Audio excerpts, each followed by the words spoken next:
So for the second episode, I was thinking about, I've been following a newsletter by Impactually, and the CEO of Impactually is a woman called Nurit Nobel, and she's a behavioral scientist. And I'm thinking about nudging and designing environment sort of on an organizational and societal level. What are your thoughts on this? I think it's definitely a very interesting topic and a very interesting discussion that we need to have more. I think we often talk about human beings and what we personally can do, but when it comes to actually making changes and actually looking at our biases and the impact that we make, we also need to look at society at large, and we also need to look at companies and organizations that have huge impact in society. So we do also need to be able to have conversations about how they can make that change and how they can be consistent in that change. Especially during this year when there's been so many things that's been happening and a lot of companies have started speaking out, we need to remember that it's not just about speaking in the moment. It's about also being proactive in topics and kind of seeing them coming before they become cultural shocks and being able to talk about them beforehand and actually creating structures and creating strategies within the companies that also have a ripple out effect and are able to create change. Real sustainable change. Exactly. What we're aiming to do here is we're exploring implicit biases from several different angles. And we're really excited to dive deeper into this from your perspective. So would you mind starting off by giving us an introduction so we can sort of understand where you're coming at this from? Absolutely. So I am a researcher at Stockholm School of Economics, where I focus on human behavior and specifically behavior change. I look at what drives people to certain behaviors and how can we help them change these behaviors. So we're focusing especially on things that perhaps people want to be better at. People want to save more money or quit smoking or be more environmentally friendly in different ways, etc. So a lot of things where people have their goals, but they don't necessarily manage to make the change happen. And we look at what's standing in the way and how we can help them. So that is what I do as a researcher. And in parallel, I also have a company that I co-founded together with a behavioral economist. So I come more from a background in social psychology. I founded a company with a behavioral economist, and we consult in these areas to companies who want to also lead to some kind of behavior change in their organizations, with their employees, or outside with their consumers, customers. That's where diversity has often come into the picture in my work, that we've helped a few organizations with both diversity and inclusion, and we can talk about that later if you want. So, yeah, sorry. It's really about this, that we have an assumption as behavioral scientists that people mean well and people have good intentions and they overall want to do the right thing, but that it's not so hard because a lot of things come in the way, a lot of biases, as you mentioned. We have so many things to think about, so many priorities. So sometimes we want to do the right thing, which is either save or be healthy, or recruit in a diversity enhancing manner. But things come in the way and it's not always that easy. So indeed, we as scientists, as behavioral scientists, take the assumption that people mean well and we just need to help them to promote their goals. So creating the right environments for the actions you seek. Exactly. And this gets us into the concept of nudging. So I'm wondering, could you tell us a little bit what nudging is for those who are not familiar with this concept? And how do we design impactful nudges? Nudging is a concept that has gained a lot of traction in the past decade, I would say. Nudging really simply is a way to change behavior while relying on something that we call behavioral insights. So insights from psychology, from behavioral sciences about how people make decisions, how they behave, and how we can encourage behavior change. And nudging really can be defined also by what it is not. So nudging is not, for example, a carrot and a stick. It's not about, promising people that if they will do something, we will, incentivize them in some way, we'll give them some incentive, or we will punish them if they don't do it. So nudging has nothing to do with money, with giving people money or taking away money. And nudging is also not about removing choice. So it's not about, for example, that if we want if we want to encourage people to live more healthily or eat more healthily, that we will take away sweet or sugary drinks, let's say, and just ban them altogether. So nudging is also not about bans or taking anything out of the assortment or of the choice set. Nudging is about preserving the choice set as it is, but just rearranging it a bit so that it gives a gentle nudge in the right direction. So for example, with the example of sugar and sugar consumption, maybe we don't take sugary drinks out of the assortment if we are, for example, McDonald's, let's say.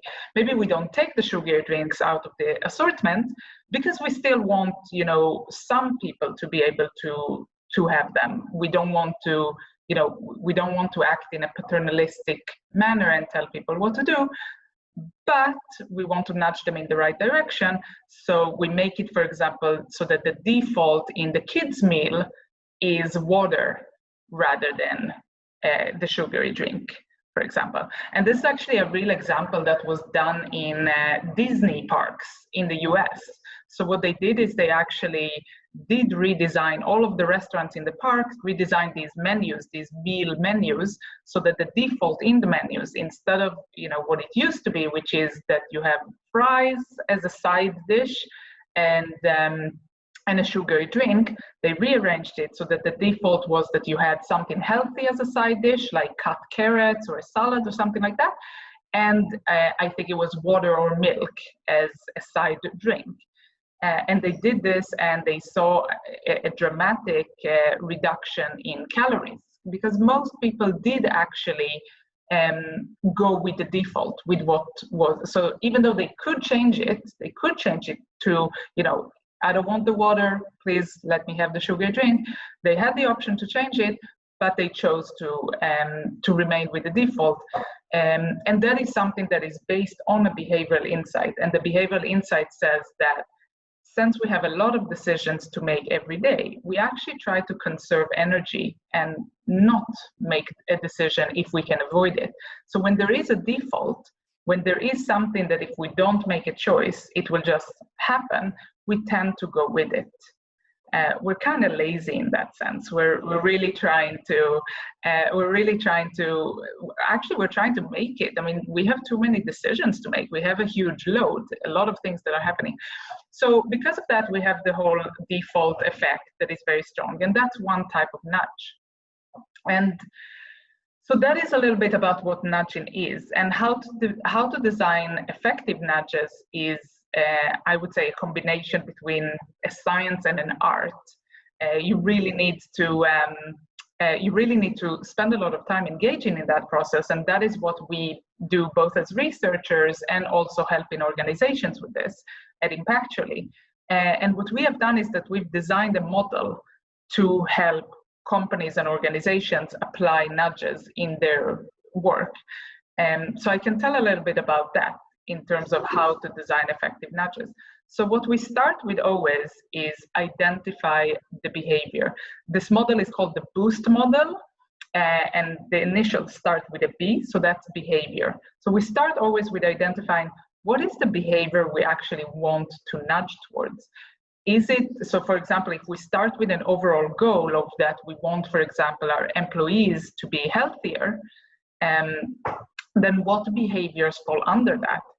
Do we want them to cycle more to work? Do we want them to take more walk-in meetings? Do we want them to order more healthy snacks when they have meetings?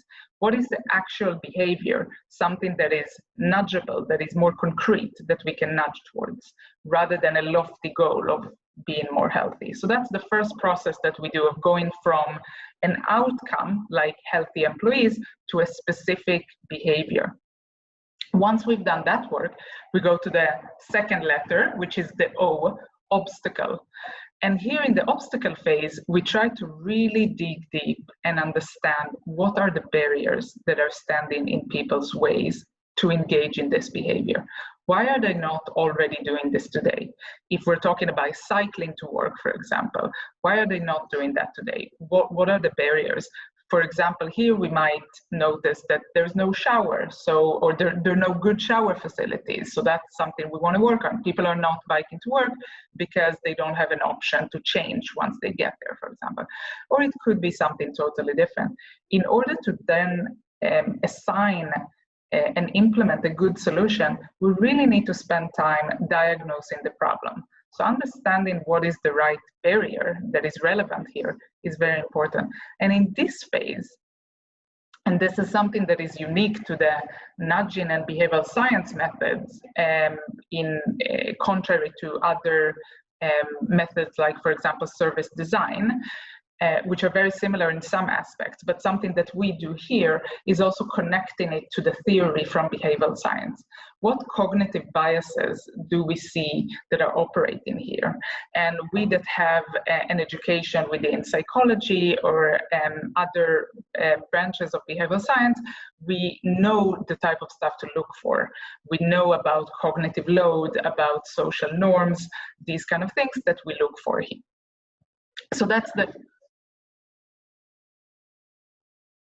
Exactly, and things that we as human beings cannot decouple it from what's always happening. And in order to then design solutions, we need to understand how this is affecting us in this situation.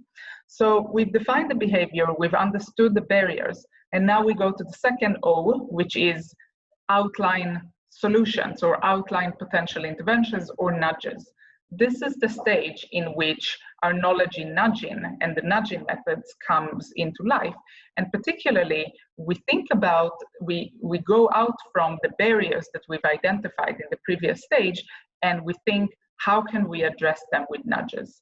And because nudges are based on behavioral insights, these insights are very much connected to the barriers. So if we know, for example, that the barrier was a wrong social norm, then we can design a social proof nudge to tackle it. So for example, with the cycling example, maybe we are in an organization that wants healthier employees. They decide that they want more people to cycle to work. They actually spend some time, build some great facilities. There's showers in place, but people are still not using them. But then we see that actually the norm is that no one is doing it, and especially no one from the leadership. And we understand that more junior employees maybe are reluctant to start this new behavior if no one senior is modeling it. So maybe here, when we design a nudge, we try to turn to the leadership and see, can we just convince one of you to just try it out a few times so that you set the right behavior, you show that this is something that we encourage in the company, and then more people will follow. So that's something that's why it's very important to do this, the whole process and understanding the barriers so that we can design a nudge. I love the way you're combining all of this, because in some cases I can imagine you'd go straight to the leadership and try to get the leader to lead these behaviors, but you haven't identified the steps before. So here you're already getting a more holistic solution, and then we have some left. Exactly. And sometimes when you do, as you described, go directly to the leadership, maybe the problem was never with them. Maybe we should have actually gone somewhere else in the organization. The mechanisms, they change. The context changes all the time. So it's really important that for every time we do this process, we start over. Every time we design a nudge, we start looking at what's happening here. What are the forces? What are the barriers? What are the things that are at play? Because every time the solution is going to look differently. And that is also why, which brings me to the next stage. After we've outlined the nudge, we study. We ideally design a study to really test, does this work does this not work? Maybe we have a few ideas and we test them against each other to see what is the most effective. And that is also very important, especially because, as we said, the context matters so much. So with nudging, people often ask me, can you give me the top 10 nudges for this problem that I'm having with my employees or with my consumers or customers? And that's impossible to do, because the context matters so much. And that's why we always recommend to also proceed to the next stage, which is the testing, once we've done all the process. And finally, after we've done the test, then is the last step of the boost model of tailoring. So we get the results of the test, we tweak it, we understand what went wrong, what didn't work. Do we need to go back to one of the previous stages in the model? Maybe we didn't understand the barriers well. Maybe we could have designed a better nudge, or actually maybe it worked and it's fantastic, and then we start thinking about scaling up the nudge. So that is sort of the whole process from start to finish, the boost model: behavior, obstacle, outline, study, and tailor.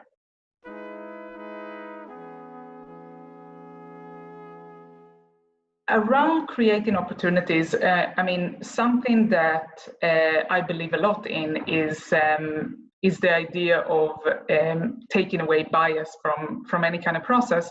And what I've really noticed is that more and more companies are really interested in doing that, and they're handling it in different ways. But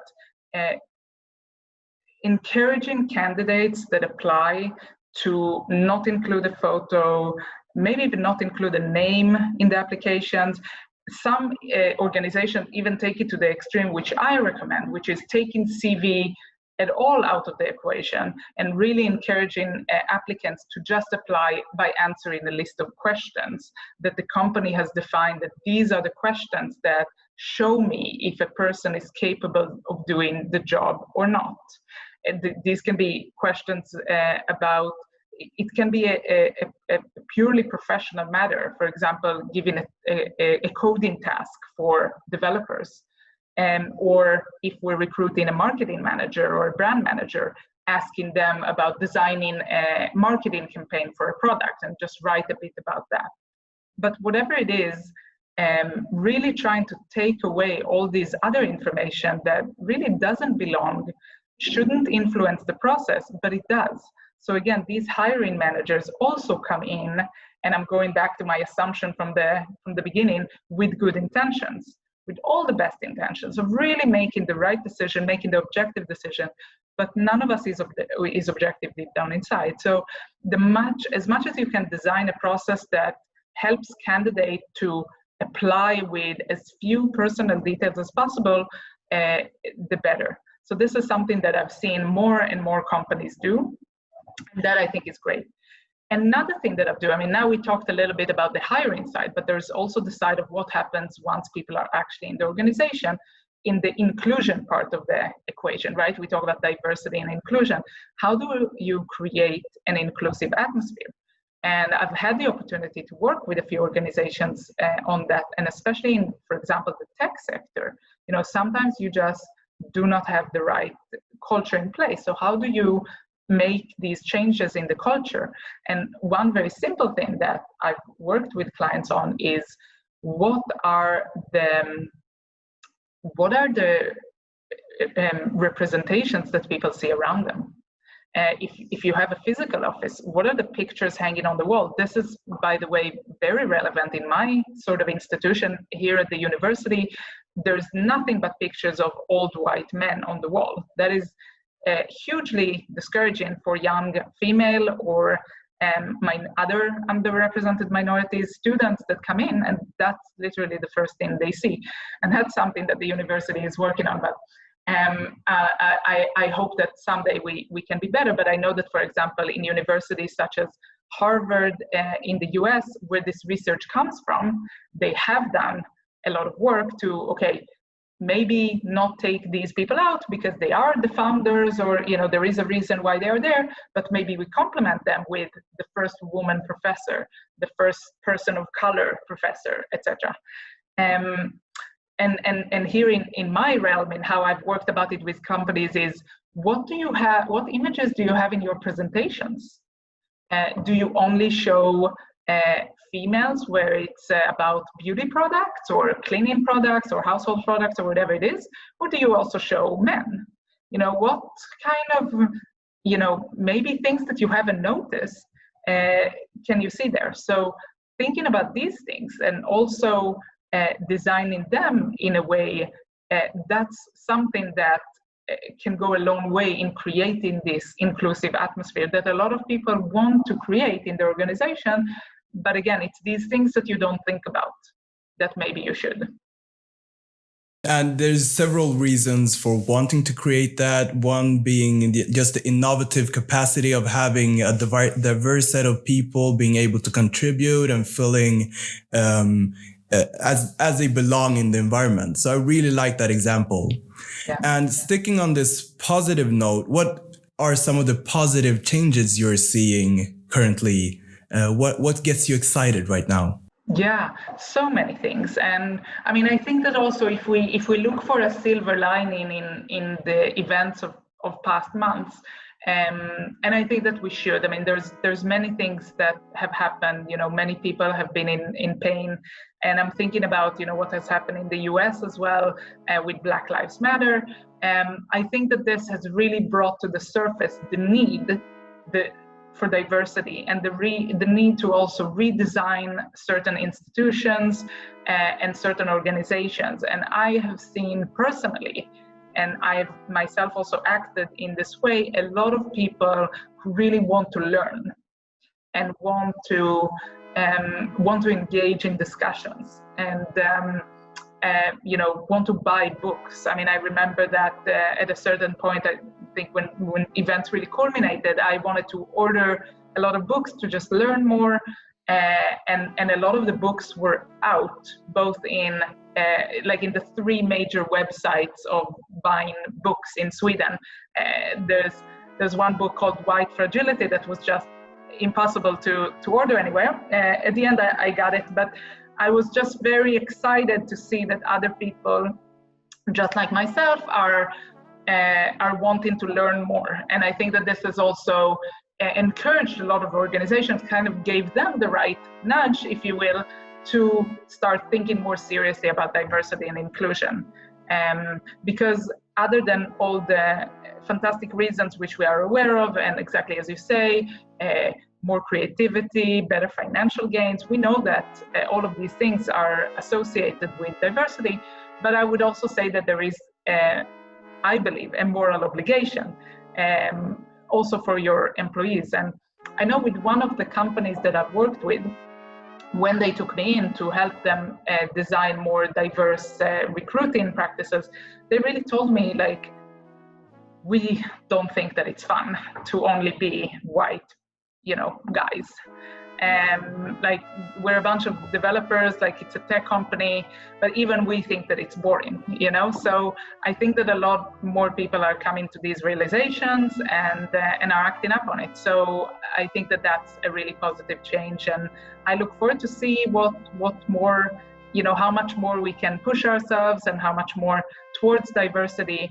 I think it's been a long time coming, and I hope for positive changes in the future. I love that answer. And working with what I do, many problems can seem as a learning issue, but I really think there's something there. If we all on an individual level get more insights to the questions at hand, are evidence-based in our learning, I think we can move forward faster than it coming strictly from the top. So I totally agree there.